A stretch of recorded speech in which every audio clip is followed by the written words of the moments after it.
Hey guys, so when I first got this Oklahoma Joe, I recommended sealing it up with the furnace cement. It works great for a furnace, but most of it just kind of cracked off, fell off of the smoker, so I don't recommend it anymore.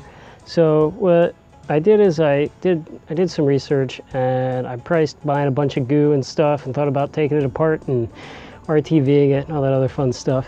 And I decided that I didn't want to go that route either. So what I did do is I got a hobby welder off Amazon, and I learned how to use it, sort of. I mean, I'm not great, but I think I'm good enough to weld up what I want to weld here. And yeah, that's about it. I feel confident enough that I think I can do it without breaking anything. My biggest concern is burning a hole in the smoker, but I think the way that the metal's plated together, I'm not going to do that. But I don't know, we'll see. So wish me luck. All right, so let's go over a little bit of the stuff I have, some safety equipment, whatnot. So I've got the welding mask. This one's kind of a flimsy piece of turd, but it's getting later in the evening, and that one has the solar auto tint.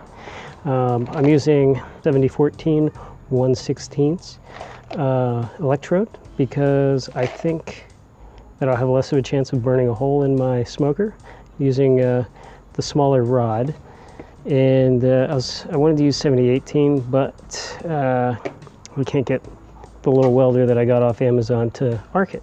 It always sticks. So, of course, some gloves. And then here's the little welder that I got off Amazon. It was like 80 bucks. There were a couple of other ones that were similar to this that were a little cheaper.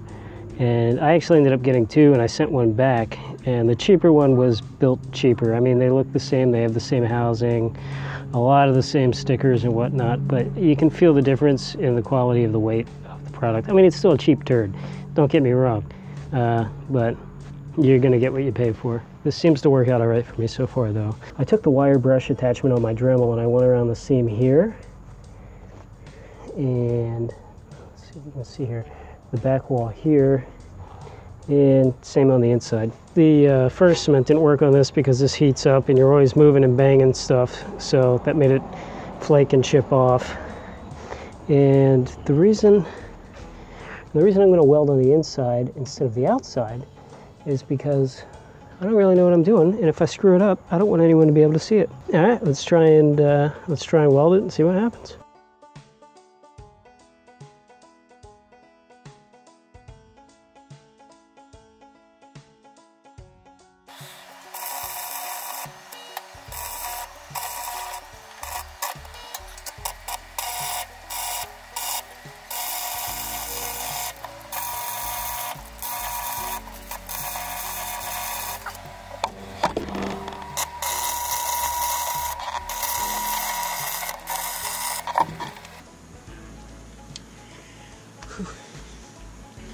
It's working, but man, that's enough for one day.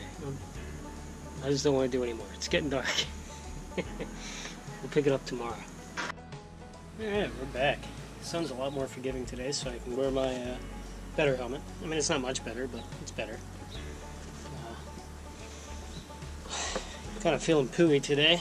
I'm not sure if it's the 4 hours of sleep I got, or if it's a cross between the welding fumes and 100% DEET I'm wearing for all these mosquitoes that's giving me Gulf War syndrome.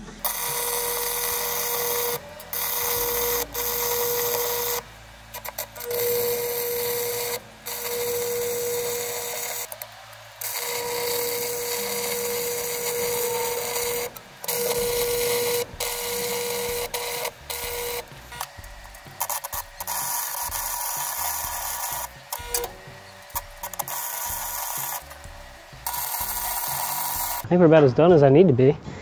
Now, it's not perfect, it's not beautiful, but it's about what I'd expect myself to do, given that this is the third thing I've ever welded. Can't see anything through it, so that's good.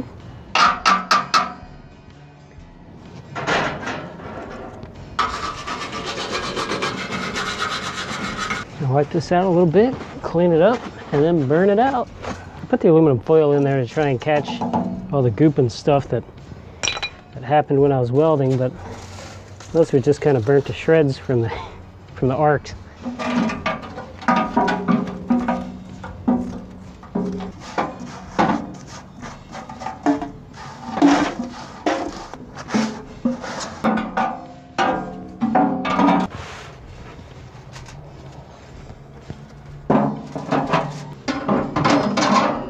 Got it all put back together. Got everything all cleaned out.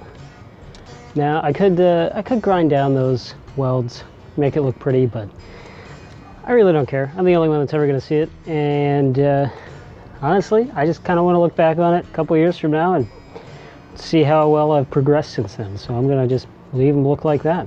I'm totally cool with it.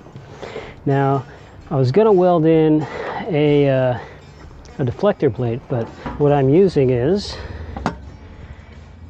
an old license plate just kind of screwed on to the rack that goes into the firebox. So, I mean, it shouldn't come off. I have them banged on. They're not screwed in. I just kind of bent the top screw, and that seems to be holding it pretty steady. I'm not looking to make anything super fancy or super airtight.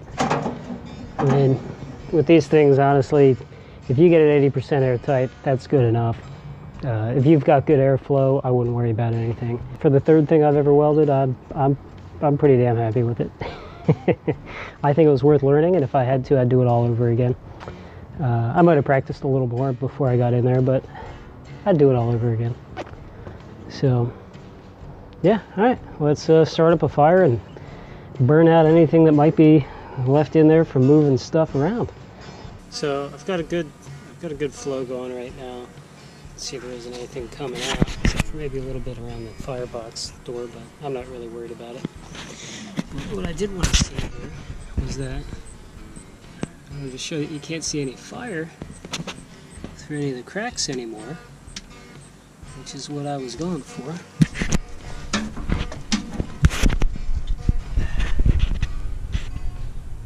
Before you could see the fire through the hole, but now you can't. That's what it's all about. And also, I think when I play with welding a little bit more, I might put a warming rack in here, or at least a second level rack. I don't know that you call it a warming rack. You'd probably cook on it too, but yeah. And then the license plate. I think it's a pretty neat idea. I read that in one of Aaron Franklin's books, and it seemed like an interesting thing to try. Thanks for watching. That's my dog.